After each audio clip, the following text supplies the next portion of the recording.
Un homme capable n'est pas celui qui impressionne par son apparence, ni celui qui parle fort pour se faire entendre. C'est celui qui agit avec justesse, porte avec courage et inspire sans se vanter. Définition brute et profonde, open quote. Un homme capable, c'est un homme qui est en mesure de prendre ses responsabilités, de protéger sans dominer, de construire sans écraser, de réparer sans humilier et d'aimer sans posséder. Close quote.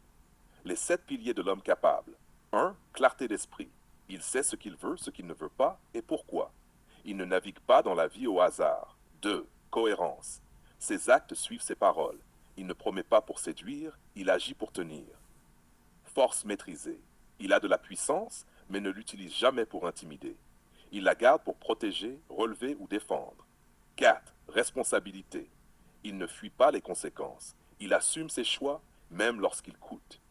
Il sait dire « c'est ma faute ». 5. Exigence intérieure. Il se travaille. Il ne se repose pas sur ce qu'il a accompli. Il se forme, s'améliore, se remet en question. Élévation des autres. Il ne cherche pas à briller seul. Il veut que ceux qui l'entourent deviennent plus grands grâce à lui, pas plus petits. 7. Silence noble.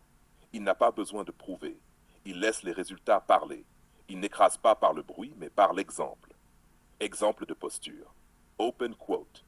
Quand une femme souffre, il écoute avant de conseiller. Quand un conflit naît, il apaise avant de juger. Quand l'injustice frappe, il agit, même s'il est seul. Close quote. À ne pas confondre, un homme performant n'est pas forcément capable. Un homme séduisant n'est pas forcément fiable.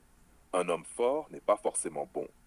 Dernière leçon, être capable, c'est pas tout faire. C'est savoir quand agir, quand se taire et quand partir.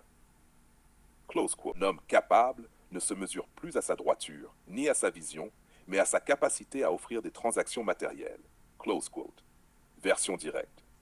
Un homme capable, un homme utile financièrement, peu importe sa loyauté, son intégrité ou son intelligence émotionnelle.